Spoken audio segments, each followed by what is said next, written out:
प्रश्न छ, हामी पहिल्यैबाट चलिआएको ज्ञान, सोच र संस्कारले गर्दा त्यसबाट प्रभावित हुन गई हाम्रो सोच्ने व्यवहार गर्ने कुरामा एउटा सीमा निर्धारण हुन्छ र त्यसलाई हामी कसरी तोडेर खुला र स्वतन्त्र हुन सक्छौँ। यो प्रश्न अत्यन्तै सुन्दर छ, तर अलिकति गहिराइमा बुझ्नुपर्छ। हामीले घरमा, परिवारमा जहीँ तहीँ व्यक्तिहरूलाई अनुशासन दियौँ, राम्रो राम्रो कुरा सिकाउन खोज्यौँ। शिक्षाले त्यही गरेको छ, हरेक शिक्षकले के राम्रो हुन्छ त्यो सिकाएको छ। कुन चाहिँ अभिभावक होला जसले बच्चा-बच्चीलाई नराम्रो कुरा सिकाओस्, उसको अहित हुने कुरा सिकाओस्, उसको हित हुने कुरा सिकाएको छ।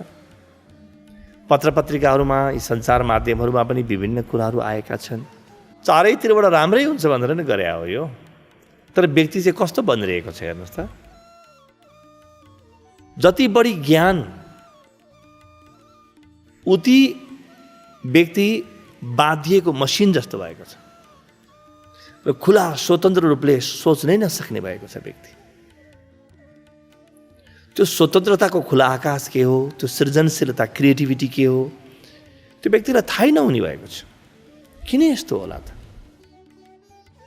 र प्रश्नले भन्छ कि यसबाट कसरी मुक्त हुने यी सबै कुराहरूबाट?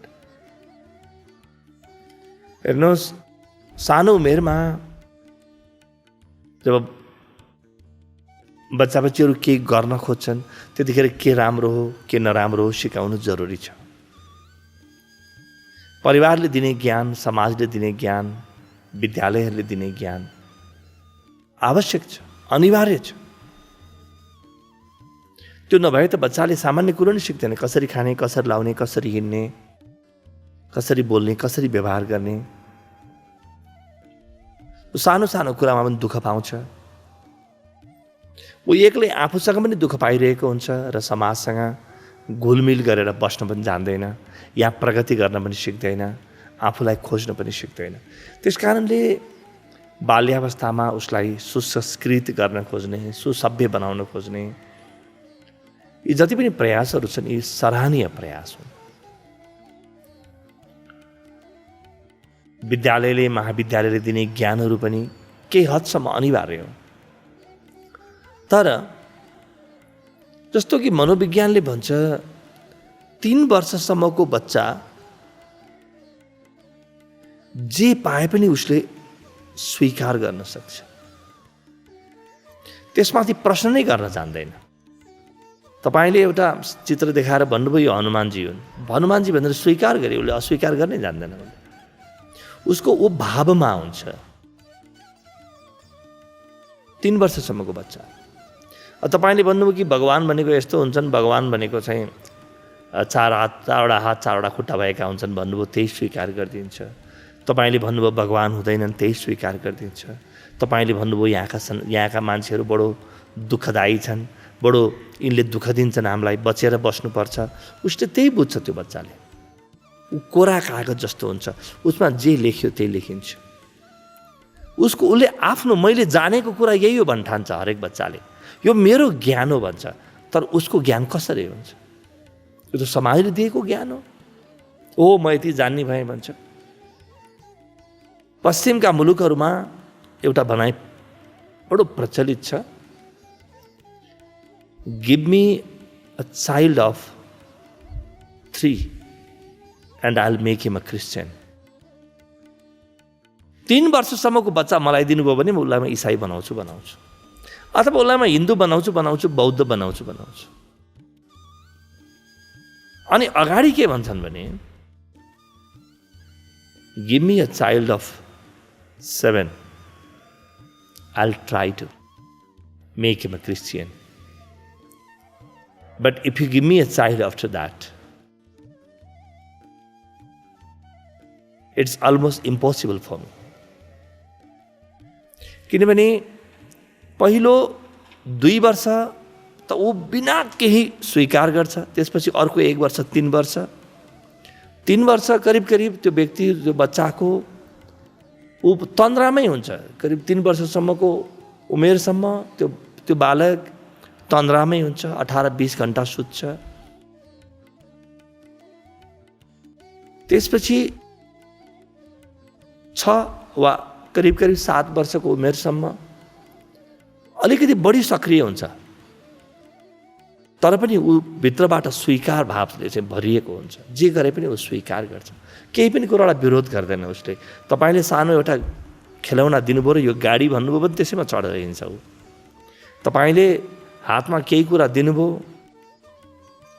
जे पनि दिनुहोस् र उसलाई भन्नुहोस् कि यो खाने कुरा, उसले तत्काल खाइदिन्छ। त्यही भएर बच्चा बच्चीहरू हेर्नुहोस् त, हातमा जे भेटे पनि खाइदिन्छन्। किन? उसले खाने होइन भन्ने बुझेकै छैन, स्वीकार गरेको छ। उसको भाव त्यस्तो छ, हरेक कुरा खाने हो भन्न ठान्छ। त यस्तो प्रकारले हामीले विभिन्न कुरा सिक्दै सिक्दै यहाँसम्म पुग्यौँ। त एउटा बिन्दुमा गएपछि आफ्नो भित्रबाट ज्ञान जन्मिनु पर्ने हो, के ठिक हो के ठिक होइन। अब समाजको आँखा, बुवा आमाले दिएको आँखा, विद्यालयले विश्वविद्यालयले दिएको आँखालाई अलग गरेर मेरो आफ्नो आँखाको विकास गर्नुपर्ने हो। मैले मेरो दृष्टिकोणको विकास गर्नुपर्ने हो। तर आफ्नो दृष्टिकोणको विकास त व्यक्तिले गर्दैन। व्यक्ति त्यसबाट प्रभावित हुन्छ। कुनै आस्था बोक्छ, कुनै सिद्धान्त बोक्छ, कुनै वाद बोक्छ। मलाई यो ठिक पर्यो भन्छ, मलाई यो ठिक परेन भन्छ। कुनै राजनीतिक दललाई यो मेरो हो यो होइन भन्छ, कुनै फुटबलको क्लबलाई यो मेरो हो यो होइन भन्छ, कुनै धर्म संस्कृतिलाई यो मेरो हो यो होइन भन्छ, कुनै देशलाई यो मेरो हो यो होइन भन्छ, यो नेता मन पर्यो भन्छ, यो मन परेन भन्छ, यो धर्मगुरु मन पर्यो भन्छ, यो मन परेन भन्छ। यो व्यक्ति विभक्त हुन्छ, केही कुरो बुझ्नै नसक्ने हुन्छ, ज्ञानको सम्भावना रहँदैन। यस्तो बेलामा के गर्ने त? एउटै तरिका छ। जबसम्म तपाईँ अबोध बालक जस्तै हुनुहुन्न, भित्र कुनै नलेखिएको एउटा ठाउँ छ हरेक व्यक्तिभित्र। यस्तो एउटा त्यो मानसरोवरको जल जस्तो पवित्र ठाउँ छ जहाँ कसैका चरण अहिलेसम्म परेका छैनन्। कुनै समाजको आवाज जहाँ पुगेको छैन, कुनै धर्म, कुनै संस्कृति जहाँ कहिल्यै पनि पुग्न सक्दैन, कुनै शास्त्रहरू, कुनै गुरुहरू जहाँ कहिल्यै पनि पुग्न सक्दैनन्, जसलाई भेट्न पनि सक्दैनन्, जुन ठाउँलाई, त्यो ठाउँ तपाईँभित्र छ। त्यो अत्यन्तै शीतल शान्त केन्द्र, त्यो केही नलेखिएको केन्द्र, कहिल्यै पनि प्रभावित नहुने केन्द्र तपाईँभित्र छ। त्यो केन्द्रमा तपाईँ पुग्नुभयो भने अनि बल्ल तपाईँ यी सारा कुराहरूबाट अलग हुन सक्नुहुन्छ। तपाईँ छोडिदिनुहुन्छ, यो त जुत्ता लगाए जस्तै हो। समाजले दिएको ज्ञान, विद्यालयले विश्वविद्यालयले दिएका ज्ञान तपाईँले खोलिदिनुहुन्छ। जो तपाईँको खुट्टाको संरक्षणका लागि हो नि, गलत होइन। तर कृपया ओछ्यानसम्म त नलैजानुहोस्, छोडिदिनुहोस्। आफ्नो शयन कक्षसम्म त नलैजानुहोस्, त्यहाँ त एक्लै जानुहोस्। एक्लै त तपाईँभित्रको शान्तिको, मौनको केन्द्र मात्रै जान्छ। तपाईँ एक्लै मात्रै पुग्न सक्नुहुन्छ। र त्यहाँ जुन दिन तपाईँ पुग्नुहुन्छ, तपाईँ आफूभित्रको खुला आकाश भेट्नुहुन्छ। र त्यो खुला आकाश यस्तो उज्यालो आकाश छ, त्यहाँ पुगेर बल्ल तपाईँ आफ्नो स्वतन्त्रतालाई अनुभव गर्न सक्नुहुन्छ। त्यस दिन बल्ल तपाईँ स्वतन्त्र हुनुहुन्छ। त्यस दिन तपाईँ मानव बन्नुभयो। त्यस दिन कुनै महामानव बन्नु जरुरी छैन, कोही महामानव हुँदा पनि हुँदैन। त सामाजिक बनाइयो। आफूभित्रबाट आफ्नो मनुष्य हुनु तपाईँले भेट्नुहुन्छ। जुन दिन भेट्नुहुन्छ, त्यस दिन यी बाहिरका सबै कुराहरू बाहिर छुटे, तपाईँ आफ्नो भित्रको आँखाले चिजहरूलाई देख्न थाल्नुहुन्छ। अब तपाईँको आँखा तपाईँले प्राप्त गर्नुहुन्छ। सद्गुरुले त्यही काम गर्छ, तपाईँका यी बाहिरका कुरालाई हटाइदिन्छ। यो महेशको भूमिका हो। शङ्करको भूमिका निर्वाह गर्नुपर्छ, संहार गर्नुपर्छ यी सबै कुरालाई। संहार गरेर पनि कहीँ जाँदैनन्, तपाईँभित्र नछिरुन् भनेर मात्रै हो। तपाईँ यी आँखालाई अलग गरेर पनि हेर्न सिक्नुहोस्। यी आँखा चाहिन्छन्, व्यवहारिक आँखा हुने नि। सम्बन्ध त्यसपछि पनि बनाउनै छ, त्यसपछि काम गर्नु नै छ। त्यसपछि आफ्ना सारा क्रियाहरूलाई अगाडि बढाउनु छ, यो चाहिन्छ। तर कतै गहिरोमा, शान्तिमा, त्यो भित्रको शिथिलतामा गएर आफूलाई देख्नु पनि त छ नि त। र त्यहाँ गएर स्वतन्त्र हुनु छ। र स्वतन्त्रता के हो? हामी यति धेरै स्वतन्त्रताको चर्चा गर्छौँ। स्वतन्त्रता के हो त? अध्यात्मले स्वतन्त्रतालाई अलग प्रकारले बुझ्छ।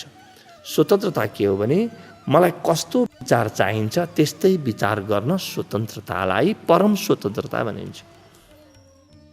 जब तपाईँमा विचारका बबन्डर आउँछन्, तपाईँ ती विचारलाई रोक्न सक्नुहुन्न, तपाईँलाई के स्वतन्त्रता?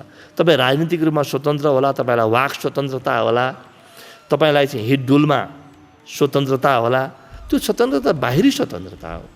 तर तपाईँको मनका विचारहरूमाथि तपाईँको नियन्त्रण छ भने बल्ल त्यो स्वतन्त्रता हो। पहिलो पटक तपाईँ स्वतन्त्रताको सास फेर्नुहुन्छ। त्यस दिन तपाईँको जीवन तपाईँको हातमा आउँछ। तपाईँ आफ्नो जीवनका विचारहरूलाई रोज्न सक्नुहुन्छ। यो विचार ठिक छैन, यसलाई निकालिदिएँ, मैले फालिदिएँ। यो विचार ठिक छ, यो विचारलाई मैले अङ्गीकार गरेँ। अब सारा विचार तपाईँको हातमा आउँछन्।